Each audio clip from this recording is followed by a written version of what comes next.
Good morning students. आज हम बात करेंगे द्वितीय अफगान साम्राज्य की। द्वितीय अफगान साम्राज्य,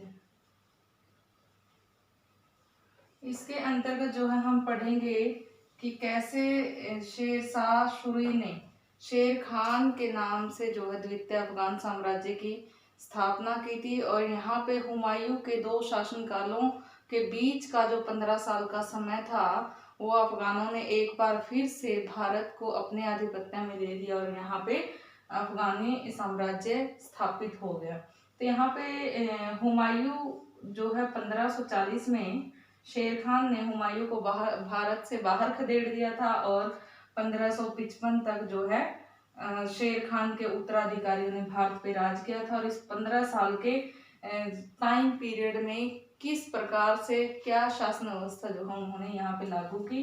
तो एक इतिहासकार हैं सतीश चंद्रा, वो कहते हैं कि इस जो बीच का जो समय था, इसमें जो द्वितीय अफगान साम्राज्य की स्थापना हुई थी, ये जो है अंतिम अफगानी साम्राज्य का आगाज भी माना जाता है। इसके बाद अफगानों की शक्ति थी वो कभी भी नहीं उभर कर सामने आई और अफगानी शक्ति का यहाँ पे पूर्ण रूप से इन 15 वर्षों में अंत हो गया। सूर साम्राज्य के साथ साथ अफगानों की शक्ति का भी यहाँ पूर्ण रूप से पतन हो गया, पूर्ण रूप से अंत हो गया। तो द्वितीय अफगान साम्राज्य की शुरुआत, इसकी स्थापना किसने की थी, इसके बारे में जो है हम बात करेंगे। तो सबसे पहले जो है द्वितीय अफगान साम्राज्य की स्थापना थी, शेर खान का नाम हम ले रहे हैं, शेर खान ने या शेरशाह सूरी ने की थी। शेरशाह सूरी के अर्ली जीवन के बारे में जो है हम अर्ली लाइफ के बारे में बात करेंगे। Early life of Shershah Suri. Shershah Suri या शेर खान के नाम से तो वो बाद में जो है फेमस हुए थे। उनका बचपन का नाम जो है फरीद था। फरीद के दादा इब्राहिम सूर थे। इब्राहिम सूर अफगानिस्तान में रहते थे। भारत में वो रोजगार ढूंढने के लिए आए थे और रोजगार ढूंढने के लिए जब वो आए तो यहाँ पे जो है हिसार के पास बरवाला जागीर थी। बरवाला जागीर में जमाल खान नाम का व्यक्ति जागीरदार था। जमाल खान के यहाँ इब्राहिम सूर ने नौकरी कर ली और इब्राहिम सूर के साथ उसका पुत्र हसन खान और हसन खान की पत्नियां और बच्चे जो है यहाँ पे यहीं पे उनके साथ रह रहे थे। तो हसन खान की 4 पत्नियां थी। 4 पत्नियों में से सबसे जो बड़ी पत्नी थी, पहले नंबर की जो पत्नी थी, उससे जो है फरीद का जन्म हुआ था। फरीद का जन्म बैजू बावड़ा में, जो कि बरवाला के पास लगती जगह थी, बैजू बावड़ा में, वहाँ पे फरीद का जन्म हुआ था। और ये जो है हसन खान का सबसे बड़ा पुत्र था। इब्राहिम सूर का पोता और हसन खान का सबसे बड़ा पुत्र और उसकी पहली बीवी का लड़का था। तो इस प्रकार से हसन खान की 4 बीवियों में से सबसे बड़ी से वो उत्पन्न हुआ था और अपने जो है टोटल 8 भाई बहनों में वो सबसे बड़ा था। उसकी शिक्षा दीक्षा का जो है हसन खान ने उचित प्रबंधन किया। फिर उसके बाद जो है यहाँ से जमाल खान जो जागीरदार था, उसकी जागीर का स्थानांतरण हो गया सहसाराम में। सहसाराम में जो है वो उसके साथ ही चले गए। हसन खान अपनी पत्नी और अपने बच्चों के साथ, अपने परिवार के साथ सहसाराम में रहने लगा। तो सहसाराम में इसका फरीद का बचपन बड़े जो है हर्षोल्लास से बीता। हालांकि यहाँ पे जो छोटी पत्नी थी हसन खान की छोटी पत्नी जो है इसके फरीद से ईर्ष्या करती थी और चलनवश जो है उसको काफी परेशान करती थी। लेकिन उसके पिता उससे बहुत प्यार करते थे, तो बचपन उसका बड़े अच्छे से बीता। तो इस तरह से जब वो 21 वर्ष के हुए तो यहाँ पे अपनी योग्यता के बल पे जो है वो अपने पिता का प्यार पा रहे थे। यहाँ पे जो है उसकी चौथी पत्नी ने हसन खान के कान भरने शुरू कर दी। इस तरह से बाप बेटे में झगड़ा हो गया और फरीद को उसके पिता ने जो है घर से निकाल दिया। सहसाराम से निकलकर वो जौनपुर चले गए। जौनपुर उस समय भारत का सिराज कहलाता था। ये क्वेश्चन जो है शॉर्ट क्वेश्चन में भी आ सकता है कि भारत का सिराज किसको कहा जाता है। भारत का सिराज। जौनपुर को जो है उस समय भारत का सिराज कहा जाता था। तो जौनपुर चला गया। जौनपुर शिक्षा के लिए एक प्रसिद्ध केंद्र माना जाता था और वहाँ पे उसने अरबी, तुर्की, फारसी भाषाओं का ज्ञान प्राप्त किया है। और उसने जो है सिकंदरनामा पुस्तक का बड़े अच्छे से अध्ययन किया। सिकंदरनामा के साथ साथ जो है उसने गुलिस्तान और बोस्तान पुस्तकों का भी अच्छे से अध्ययन किया। इसके बाद जो है यहाँ से अपनी अध्ययन को पूरा करके वो जो है वापस अपने पिता के पास लौट आया। लेकिन यहाँ पे सौतेली माँ के व्यवहार के कारण और अपने भाइयों के झगड़े के कारण वो यहाँ एक बार फिर से घर से निकाल दिया गया और इस बार वो भटकते भटकते जो है बिहार चला गया। और बिहार में बहार खान लोहानी इस सरदार का जो है आधिपत्य था। वो राजा वहाँ पे राज कर रहा था। बहार खान के पास जो है वो चला गया और बहार खान के यहाँ उसने नौकरी कर ली। तो बहार खान के पास जब वो नौकरी कर रहा था तो बहार खान शिकार खेलने का बड़ा शौकीन था और शिकार खेलने के लिए जो है वो जंगल में जाया करता था। कहते हैं कि एक बार वो जंगल में गया हुआ था और वहाँ पे एक शेर ने जो है बहार खान पे हमला कर दिया। उस समय फरीद भी बहार खान के साथ ही था। तो फरीद के पास कोई हथियार नहीं था। बिना हथियार के ही शेर को जो है फरीद ने मार डाला और इस तरह से उसने अपनी वीरता का परिचय दिया।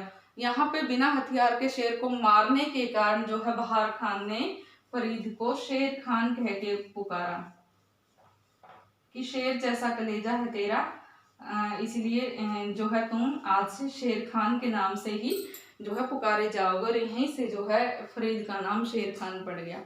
शेर की तरह कलेजा होने के कारण और शेर को मारने के कारण जो है शेर खान बहार खान के द्वारा दी गई उपाधि थी और बाद में जो है फरीद को शेर खान के नाम से ही पुकारा जाने लगा। अब जो है शेर खान और बहार खान अच्छे दोस्त भी हो गए और शेर खान की बहार खान से काफी अच्छी पटती थी।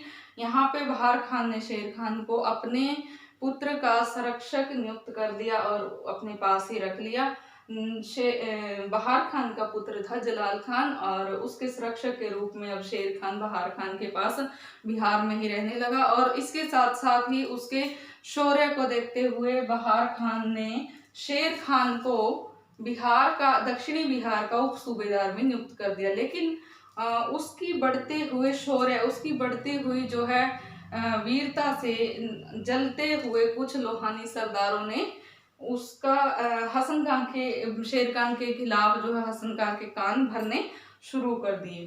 तो यहाँ पे हसन खान ने भी जो है उन षड्यंत्रों के चलते शेर खान को उस पद से निकाल दिया। बिहार का जो सूबेदार का जो पद शेर खान को दिया गया था उस पद से उसको बर्खास्त कर दिया गया। तो यहाँ से वो निकलकर जो है जुनैद नाम के एक व्यक्ति से मिला और जुनैद जो है उस समय बाबर की सेना का एक मुख्य सेनापति था। तो जुनैद के संरक्षण में आने के बाद वो जुनैद के साथ जो है बाबर की सेना में आ गया। यहाँ पे बाबर की सेना के साथ हो रहा, बाबर की सेना के साथ जो है चंदेरी के युद्ध में जो है उसने बाबर की ओर से युद्ध लड़ा था और अपनी वीरता का परिचय दिया था। तो यहाँ पे एक दिन कहते हैं कि रात को बैठे सारे ही सैनिक रात्रि भोज कर रहे थे। तो बाबर उस समय ऐसे ही उनके पास आया था अपने सैनिकों से मिलने। तो उसने देखा कि ये खाना खाते खाते सोच में डूबा हुआ था। तो अपने एक विश्वास पात्र सैनिक को कहा कि इसके माथे पे मुझे राज चिन्ह दिखाई दे रहे हैं और इसकी महत्वाकांक्षा वैसी ही है जैसी मेरी थी। जैसे कि मेरी महत्वाकांक्षा थी एक राजा से एक बड़े साम्राज्य का मालिक बनने में, ये वैसा ही है। तो इस प्रकार से इन बातों को कहते हुए बाबर ने जो है शेर खान पे अपनी जो है पहरेदार बिठा दिए, उस पे जो है निगाह रखी जाने लगी। तो उसके बाद से ही शेर खान पे बाबर के कुछ गुप्तचरों द्वारा, विश्वास पात्रों द्वारा जो है नजर रखी जाने लगी। इस बात की भनक जब शेर खान को लगी तो शेर खान जो है वहां पे 15 महीने ही टिक पाया और 15 महीनों के अंतराल के बाद जो है वो वहां से चला गया बाबर की सेना को छोड़कर। इस प्रकार से 1528 में जो है दोबारा से फिर वो वही उसके पास बिहार के शासक जो है बहार खान के पास चला गया, जो कि अब मोहम्मद शाह की उपाधि धारण किए हुए था। मोहम्मद शाह वो अपने आप को कहलाने लग गया था बहार खान की अपेक्षा। तो वहाँ वो चला गया। तो थोड़े समय बाद 1528 में उसकी मृत्यु हो गई। यहाँ पे उसकी मृत्यु होने के बाद उसकी पत्नी, उसकी जो विधवा पत्नी थी दूदू बेगम ने अपने पुत्र जलाल खान के संरक्षक के रूप में और दक्षिण बिहार का उप सूबेदार के रूप में दोबारा फिर से शेर खान को जो है वही पदवी दे दी, उप सूबेदार की, दक्षिण बिहार का उप सूबेदार, जैसा कि उसको पहले बनाया गया था। तो इस प्रकार से वो उप सूबेदार बने रहते ही उसने जो है दक्षिण बिहार का उप सूबेदार रहते हुए उसने थोड़ा सा समय निकाला और थोड़े समय बाद जो है दूदू बेगम की भी मृत्यु हो गई। और दूदू बेगम की मृत्यु के पश्चात जलाल खान जो है, हालांकि वो युवा हो रहा था, लेकिन वो एक अच्छे सैनिक के गुण उसमें अभी नहीं थे और जो है बड़े लाड प्यार से उसका भी पालन पोषण उसके माता पिता ने किया था। तो यहाँ पे जलाल खान की कोई खास जो है रुतबा था नहीं। तो शेर खान ने मौके का फायदा उठा के बिहार को जो है अपने आधिपत्य में ले लिया और बिहार का वो शासक बन गया। तो यहाँ पे कुछ विश्वास पात्र जो उसके मित्र थे या जो भी उसके विश्वास पात्र लोग थे, उनको ऊंचे पदों पे जो है उसने कार्यरत कर लिया। तो इस प्रकार से जो है प्रारंभिक जीवन जो है शेर खान की थी। तो अब हम बात करते हैं कि शेर खान के जो आरंभिक अभियान थे वो कौन कौन से थे। शेर खान के आरंभिक अभियानों में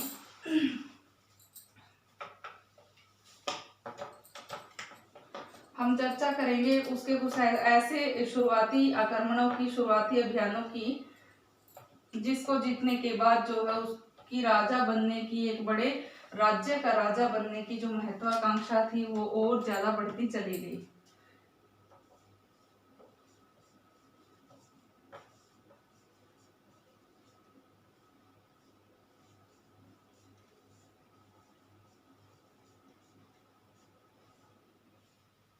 आरंभिक अभियान, यहाँ पे हम बात करते हैं सबसे पहले बंगाल के युद्ध की।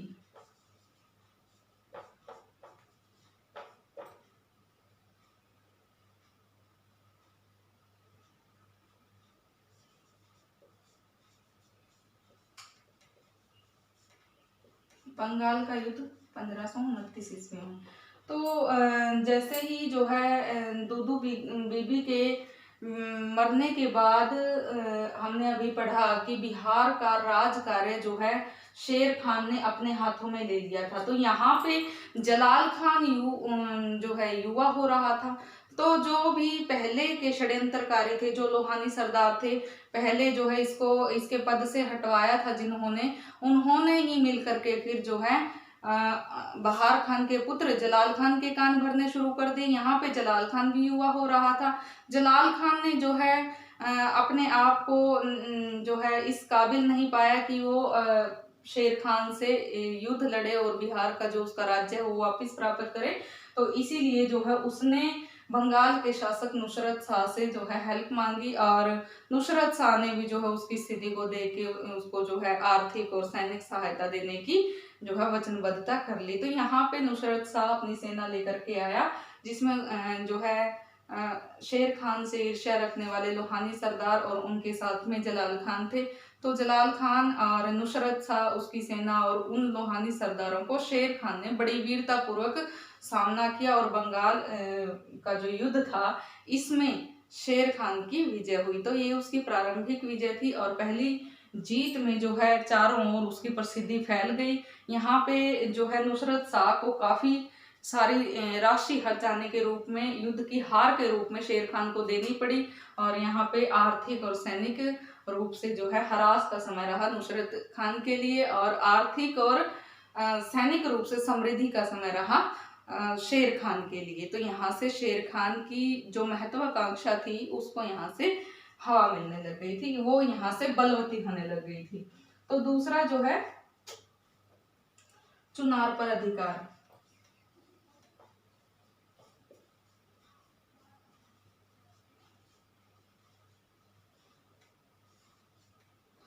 चुनार उस समय पे जो है आर्थिक और सैनिक दृष्टि से काफी मजबूत कहा जाने वाला क्षेत्र था। चुनार का जो दुर्ग था उस पे जो है सारंग खानी की विधवा लाड बेगम जो है यहाँ पे राज कर रही थी। तो यहाँ पे शेर खान ने एक कुटिल चाल चली और एक उचित अच्छे रणनीतिज्ञ, एक अच्छे राजनीतिज्ञ की तरह यहाँ पे उसने जो है फैसला लिया और चुनार के दुर्ग को अधिकार में लेने के लिए जो है उसने लाड मलिका से वैवाहिक संबंध स्थापित कर लिए। यहाँ उसने जो है लाड मलिका से विवाह कर लिया और लाड मलिका से विवाह करने के बाद यहाँ की सैनिक और आर्थिक स्थिति जो है शेर खान के हाथ में आ गई। तो इस प्रकार से बिना कोई युद्ध लड़े उससे विवाह करने के बाद जो है चुनार की जो आर्थिक और सैनिक संपत्ति थी वो शेर खान की संपत्ति हो गई और यहाँ उसकी महत्वाकांक्षा और ज्यादा बढ़ गई। तीसरा जो है हुमायूं से संघर्ष और चुनार का प्रथम घेरा।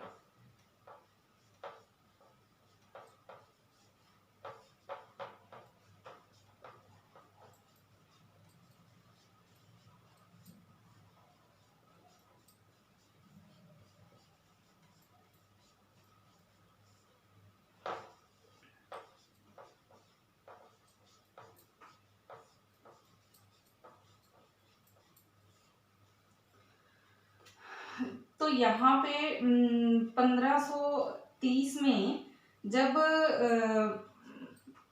हुमायूं भारत का सम्राट बना था, बाबर की मृत्यु हुई थी, तो उसके बाद जब हुमायूं भारत का सम्राट बना था तो महमूद लोदी जो कि घाघरा के युद्ध में परास्त होकर के भाग गया था। बाबर के साथ महमूद लोदी, इब्राहिम लोदी का जो भाई था, उसकी जो है हार हुई थी और बाबर की जीत हुई थी। तो यहीं पे उसने जो है अपनी शक्ति को फिर से संगठित कर लिया और एक बार फिर से जो है यहाँ पे दोहरिया नामक जगह पे हुमायूं के ऊपर आक्रमण कर दिया और इस आक्रमण में शेर खान ने जो है हुमायूं के विरुद्ध जो है महमूद लोदी का साथ दिया था। तो हुमायूं इस युद्ध में जीता था और शेर खान और जो है महमूद लोदी हार गया था। तो इस हार से जो है महमूद लोदी तो भाग गया और भाग के जो है फिर से वो बंगाल की ओर चला गया और वहीं पे 1542 में उसकी मृत्यु हो गई। लेकिन हुमायूं ने देखा कि शेर खान ने उसको सहयोग दिया था और शेर खान ने उसको सहयोग दिया है तो शेर खान भी ये चाहता है कि जो हुमायूं के आधिपत्य में जो क्षेत्र हैं, जो राज्य हैं, उन पे वो कब्जा कर ले। तो अब हुमायूं को जो है शेर खान को भी जवाब देना था। तो यहाँ पे चुनार पे पहला घेरा जो है हुमायूं ने इसी मंशा को लेकर के डाला। वो शेर खान को दंड देना चाहता था इस बात का कि उसने कैसे जो है हुमायूं के ऊपर आक्रमण किया। तो इसलिए शेर खान के ऊपर जो है हुमायूं ने पहला घेरा डाला। कई दिनों तक ये घेरा डाले रखा, लेकिन तभी उसको पता चला कि गुजरात के शासक ने जो है दिल्ली पे आक्रमण कर दिया है, तो उसको जो है वो घेरा उठाना पड़ा। लेकिन इस घेरे को उसने ऐसे ही नहीं उठाया, शेर खान से वो संधि करके जो है वापिस चला गया, क्योंकि उस समय की यही मांग थी कि दिल्ली को वो बचाए। पहले चुनार पे तो दोबारा भी जो है वो आक्रमण कर सकता है। तो इस मंशा को लेकर के हुमायूं जो है शेर खान से इस संधि पे कि उसका पुत्र कुतुब खान और 500 सैनिकों को जो है हुमायूं के साथ भेज दिया गया। यहाँ पे फिर एक कुटिल चाल जो है शेर खान चल गया। वो केवल 500 सैनिक और अपने पुत्र को तो उसके आधिपत्य में उसने भेज दिया था, लेकिन उसके पुत्र और 500 सैनिकों मात्र से जो है हुमायूं मान गया और यहाँ पे एक बार फिर से अपनी शक्ति को पुनः संगठित करने का जो है शेर खान को मौका मिल गया और चुनार का जो दुर्ग था वो नहीं हारा, वो भी उसके कब्जे में अभी भी था, क्योंकि वो धन धान्य से और सैनिक दृष्टि से काफी जो है भरपूर दुर्ग माना जाता था। तो अब ये हुमायूं की जो है पहली और बहुत बड़ी भूल कही जाती है कि यहाँ पे जो है इस घेरे को जीत के अंजाम तक पहुंचाने से पहले ही हुमायूं वापस लौट गया। और शेर खान के लिए जो है एक बहुत ही बड़ा उपलब्धि का ये अवसर रहा कि चुनार को उसने जो है नहीं हारा। तो यहाँ पे चुनार को उसने नहीं हारा, एक इतिहासकार हैं वो इस विषय में लिखते हैं कि सांप अभी मरा नहीं था, वो केवल घायल हुआ था। तो थोड़े समय बाद एक इतिहासकार ने एक अन्य उक्ति लिखी है इसी विषय में कि जो जिस समय हुमायूं कल्पना रूपी जो है स्वप्न देख रहा था, सो करके अपनी जीत का जो है कल्पनीय जश्न मना रहा था, तो उसी समय शेर खान जो है आगे युद्ध की रणनीति बुनने में लगा हुआ था। तो इस प्रकार से जो हुमायूं का जो ये पहला जो संघर्ष था शेर खान से, और जो चुनार का ये पहला घेरा था, ये शेर खान के लिए आगे के समय के लिए एक वरदान साबित हुआ। अगला है इसमें सूरजगढ़ का युद्ध।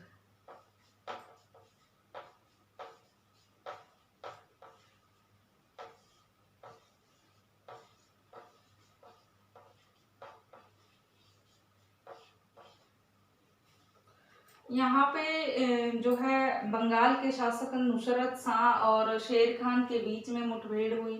सूरजगढ़ नामक जगह पे जो है ये मुठभेड़ हुई 1535 में। तो इसमें जो है एक भारी मुठभेड़ के बाद, लंबी लड़ाई के बाद सूरजगढ़ का जो युद्ध था ये शेर खान ने जीत लिया। ये उसकी जो है एक और विजय थी, और इस विजय ने उसकी आगे के उपलब्धियों को प्राप्त करने का जो मार्ग था वो प्रशस्त कर दिया।